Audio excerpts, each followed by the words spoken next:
Hello, my name is Jordan Jinsko. I am an assistive technology specialist with 4J. My colleague, Kelly Moriarty, and I are so pleased to have this opportunity to present this material to you all. These slides are intended to give you a little more perspective on how student accessibility fits into educational technology and materials. As we all undertake the process of implementing Learning for All, we want to share the work we have done to build our capacity together as a district to see the process through. Together, we are going to make this happen. In this slide, you all will gain the perspective offered by one student as he shares his experiences having reading challenges and the role accessible technology and materials have played in his school performance. Many kids struggle with dyslexia. It's different for everyone, but it can look something like this: letters getting jumbled up on the page. Or even entire words can jump around, making it difficult to learn. 41 Action News anchor Richard Sharp shows us how common technology is now changing literacy for children with dyslexia. Reading, writing, spelling. They can be the gateway to great power. But if you can't go through the gate, it can keep you from learning. Mrs. Walker, it could reach speeds. Max Kamel is 11 years old. He struggles to read almost every word. He's a smart kid, but severe dyslexia holds him back. It's like I'm seeing it, but I'm just not seeing it right. It's been hard.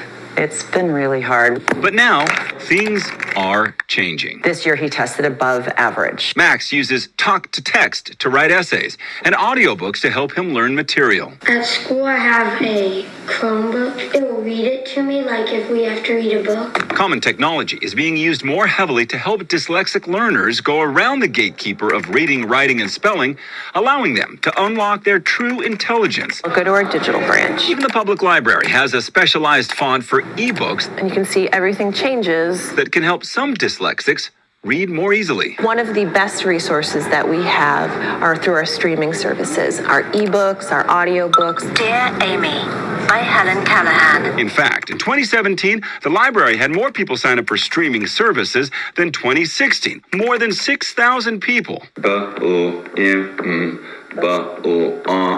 These are building blocks of a different kind. Rachel Levick uses these simple techniques to help dyslexic learners identify what's tripping them up, their minds or their mouths. She says one of the biggest changes for dyslexics is a stereotype. Where I've really seen a change has been in the amount of awareness in the public, how willing people are to try and find solutions. Running, walk. It's a big difference. Children are not letting dyslexia define them anymore. His self-esteem has gotten so much better. I'll just open up more about it. I'm Richard Sharp, 41 Action News. Oh, that's so great. If you think your child has dyslexia, check with your school district about available resources that could help.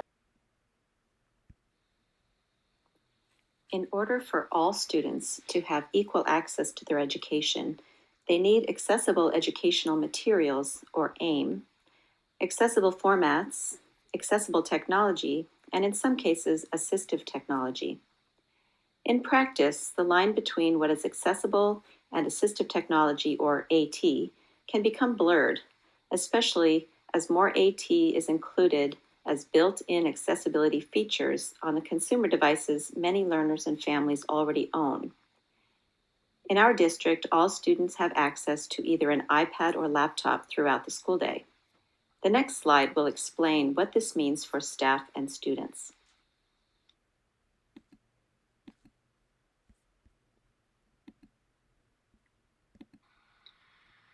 These definitions can help to clarify the blurring lines between the terminology. Learner variability, which we will unpack a little in the next slide, is the guiding principle.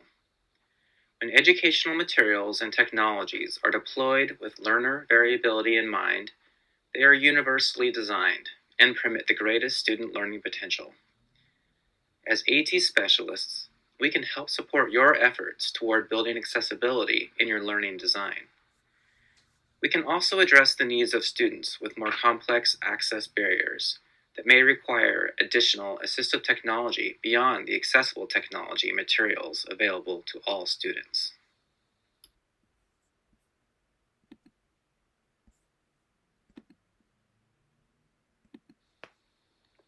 By reframing our approach to providing accessibility, we will support learning for all.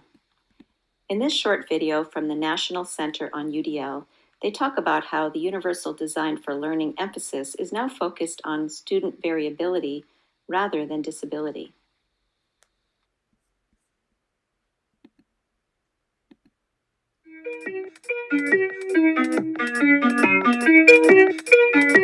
One of the changes in version 2.0 is a greater emphasis on variability rather than disability.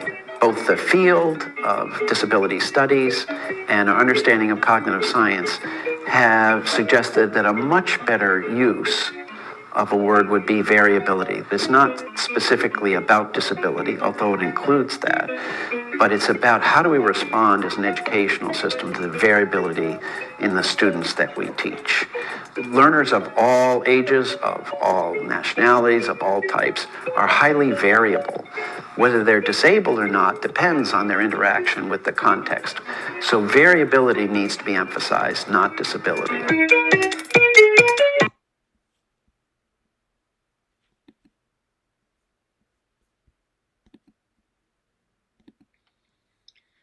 Universal Design for Learning, or UDL, was embedded into federal legislation, the Individuals with Disabilities Education Act, IDEA, back in 2004, almost 20 years ago. Since that time, technology and society have changed dramatically. On a technological level, in the year 2022, we have the capacity to implement this at a scale that was not possible when the legislation was passed. By using the guiding question, can all of my students, with their variabilities, acquire the same information, engage in the same interactions, and enjoy the same services? Educators can shape their learning design to be accessible for all students.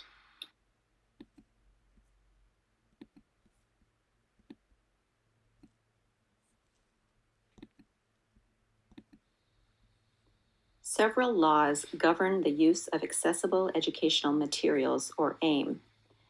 IDEA focuses on accessible formats of print materials. Section 504 of the Rehabilitation Act and the ADA both prohibit discrimination on the basis of disability and speak to the obligation of public schools to provide AIM to students who need them. In the following slides, you will learn how to create and provide these materials to your students, as well as the technologies that students will use to access them.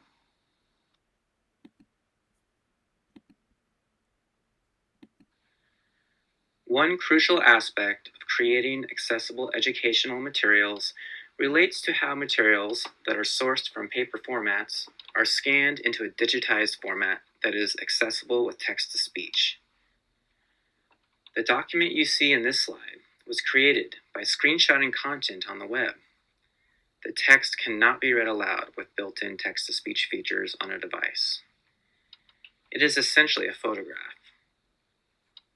Many staff have paper materials that are scanned or photographed and then uploaded into student learning management systems such as Canvas, Seesaw, and Google Classroom. For these materials to be accessible with text-to-speech, the scanning or photographing must include optical character recognition, OCR. The technology needed to OCR scan materials is available in every 4J school. The networked school copier scanners can do this, and it only requires 2 additional taps on the touchscreen. Watch the video in the slide to see how this works. I'm going to show you how to use your school's copier and scanner to convert reading material into a digital format that students can access. Many students in schools do need support with reading, and they may struggle with it.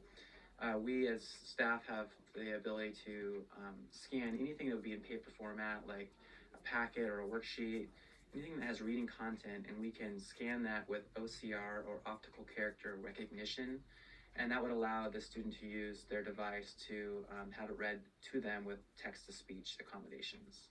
The first step will be to get your document out, place it on the top tray, and then we will tap on Scan and Send. If you don't already have your name inserted into the One Touch system, I highly recommend it. It allows you to quickly tap on your name, which has your email attached to it, and it will send your scanned document to your email. So I'm going to go to mine, Jordan G, tap OK, and then tap on PDF Compact. And you're going to want to tap on OCR Prioritize Precision Mode, and that will give the best accuracy to the OCR scan. Tap your language, which is English for this document, and then tap OK.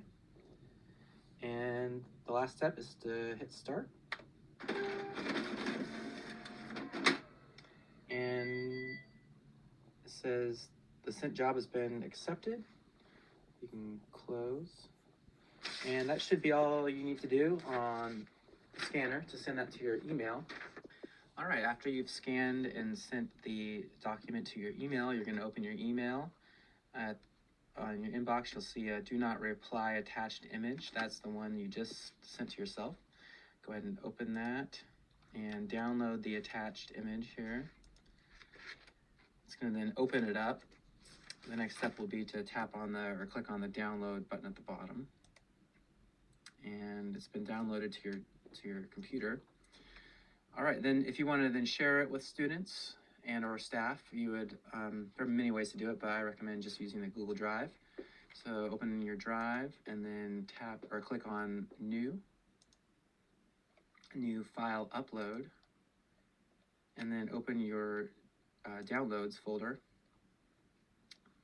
And looks like you just need to get it. And there it is at the top.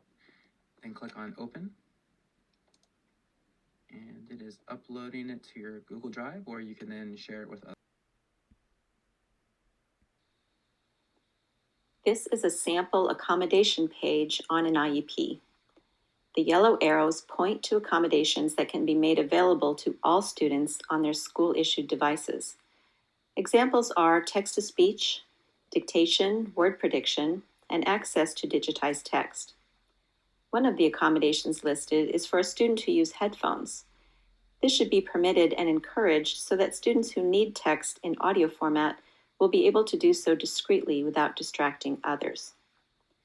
Take a look at the resources on the following slides to see how MacBooks and iPads can be set up with these accommodations and how they can be used.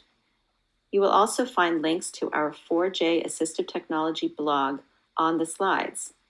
The blog provides more information about scanning and digitizing materials on networked copier scanners, other built-in tools, features and apps on Macs and iPads, audiobook options, and much more.